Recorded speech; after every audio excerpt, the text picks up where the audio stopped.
ଜଣା ପଡ଼ିଲା। ଏଥିରେ ତାଙ୍କ ସ୍ୱାମୀ ଯୋସେଫ ଧାର୍ମିକ ଥିବାରୁ ଏବଂ ତାଙ୍କୁ ପ୍ରକାଶରେ ନିନ୍ଦାର ପାତ୍ର କରିବାକୁ ଇଚ୍ଛା ନ କରିବାରୁ ଗୋପନରେ ତାଙ୍କୁ ପରିତ୍ୟାଗ କରିବାକୁ ସ୍ଥିର କଲେ।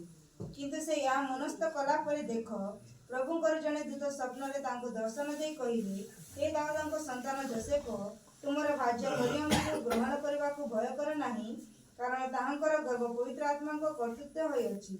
ସେ ପୁତ୍ର ପ୍ରସବ କରିବେ, ଆଉ ତୁମେ ତାହାଙ୍କ ନାମ ଯୀଶୁ ଦେବ, କାରଣ ସେ ଆପଣା ଲୋକଙ୍କୁ ସେମାନଙ୍କର ସମସ୍ତ ପାପରୁ ପରିତ୍ରାଣ କରିବେ। ମାଓବାଦୀଙ୍କ ଦ୍ୱାରା ପ୍ରଭୁଙ୍କ ଉକ୍ତ ଏହି ବାକ୍ୟ ଯେପରି ସଫଳ ହୁଏ, ଏଥି ନିମନ୍ତେ ଏ ସମସ୍ତ ଘଟିଲା। ଦେଖ, ଜଣେ କନ୍ୟା ଗର୍ଭବତୀ ହୋଇ ପୁତ୍ର ପ୍ରସବ କରିବେ, ଆଉ ଲୋକେ ତାହାଙ୍କ ନାମ ଇମାନୁଏଲ ଦେବେ। ଏହି ନାମର ଅର୍ଥ ଆମମାନଙ୍କ ସହିତ ଈଶ୍ୱର।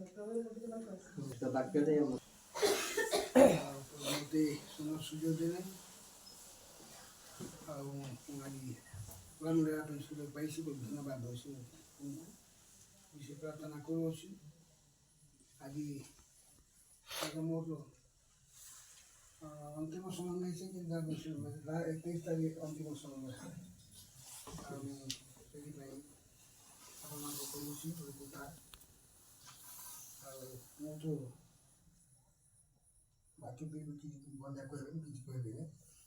ଆଉ ଆପଣମାନଙ୍କୁ ମୁଁ ଅନୁରୋଧ କରୁଛି ଯେ ଆପଣମାନେ ଯଦି ମୁଣ୍ଡା ପ୍ରଥମ କରି ଏଇଟା ଆସିଛୁ ଭଲ କଥା,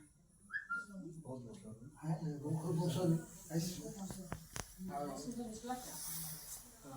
ଯଦି ଆପଣମାନେ ଯଦି ମୁକାବିଲା ମହିଳା ସହିତ ମିଶିକି ରହିବେ, এই ସୁଯୋଗ ସବୁଦିନ ପାଇଁ ଆପଣମାନେ ପାଇପାରିବେ।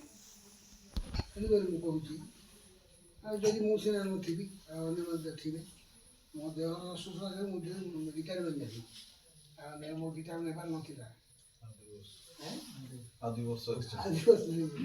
କିନ୍ତୁ ମୋର ରିଟାୟାରମେଣ୍ଟ ନଥିଲା। କିନ୍ତୁ ମୋର ବୟସ ଭଲ ବାହାରେନି, ମୋତେ ବହୁତ 3-4 ବର୍ଷ ହେଇଗଲା, ମୋତେ ଭଲ ଲାଗୁନି। ତେଣୁକରି ମୁଁ ସମସ୍ତଙ୍କ ମୁଁ ଅର୍ପିତ ହୋଇଛି ବା ମୁଁ ସୁନ୍ଦର ମୋର ଅବସରକୁ ମୁଁ ଆଜି ନେବାକୁ ଚାହୁଁଛି।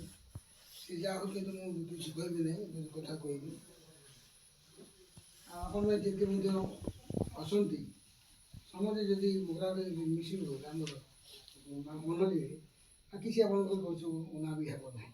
କାହିଁକି ଆମେ ତ ସ୍ଥାନୀୟ ଲୋକ, ଆମେ ତ ସବୁଦିନ ପାଇଁ ପ୍ରଭୁଙ୍କର ସେବା ପୂଜା କରୁଛୁ ଆଉ କରୁଥିଲୁ। ଆଉ ସେଥିପାଇଁ ଆମେ ଆଦର୍ଶ ସହକାରେ ତାଙ୍କର ଭଜନା କରିବା, ପ୍ରାର୍ଥନା କରିବା, ଆଉ ଆମେ ତାଙ୍କର ସେବା କରିବା। ଯେପରି ଆମର ସେବା ସବୁଦିନ ପାଇଁ ଜୟଯୁକ୍ତ ହୋଇପାରିବ। ତେଣୁକରି ମୁଁ ବେଶୀ ପ୍ରାର୍ଥନା କରୁଅଛି। ଆଉ ମୁଁ କହୁଛି, ଯେତେ ଜଣ ଯଦି ବିଶ୍ୱାସ ରହିବେ, ସେମାନେ ମଧ୍ୟ ଆସନ୍ତ ରହନ୍ତୁ, କିଛି କଥା କହିବାର ମୋର ନାହିଁ। କିନ୍ତୁ ଗୋଟେ କଥା କହୁଛି, ମୁଁ ଯଦି ଆପଣ ରହିବେ, କିଛି ନା କିଛି ମଧ୍ୟ ସୁଯୋଗ ପାଇବେ, ଆଉ ଆପଣମାନେ ମଧ୍ୟ ସୁଯୋଗ ପାଇବେ। ଆଉ ସେମାନେ ମଧ୍ୟ ଆପଣଙ୍କୁ ଆସି ମଧ୍ୟ କିଛି ଟ୍ରିଟମେଣ୍ଟ କିଛି କଥା ମଧ୍ୟ କରିବେ। ଆଉ ଉପରେ ତ ଗୋଟେ ଆସିବେ ପାଞ୍ଚଟା, ଯାହାକି ବର୍ତ୍ତମାନ ବର୍ଷ ଲାଗେ ପାଞ୍ଚଟା ଆସିବେ, ଆଉ କିଛି ଦିନ ପାଇଁ ସେ ଦେଖିବେ, ତାପରେ ତ ମୋର ପାଞ୍ଚଟା ଦେବେ। ଆଉ ସେଦିନ ପାଇଁ ମୁଁ ସେ ଦିନ ପର୍ଯ୍ୟନ୍ତ ମୁଁ ଆପଣମାନଙ୍କୁ ଅନୁରୋଧ କରୁଛି। ଆପଣଙ୍କ ସୁନ୍ଦର ଭାବରେ ସେମାନଙ୍କୁ ସେମାନେ ଆସେ ମଧ୍ୟ ଆମେ ବୁଲି ଆଣିବୁ, ଆଉ ଆମ ସହିତ ମଧ୍ୟ ମିଶିକରି ରହିବେ, ଆଉ ସେ ମଧ୍ୟ ଆମ ସହିତ ମିଶିକରି ରହିବେ। ତେଣୁକରି ମୁଁ କହୁଛି ଆପଣମାନଙ୍କୁ ସେ ବିଷୟରେ ମୁଁ ଧନ୍ୟବାଦ ଦେଉଛି। ଯେହେତୁ ତାଙ୍କୁ ଆସିବେ, ଆଉ ଦେଖଭାଲ କରିବି, ଆଉ ଆମେ ସମସ୍ତେ ତାଙ୍କ ସହିତ ମିଶିବା।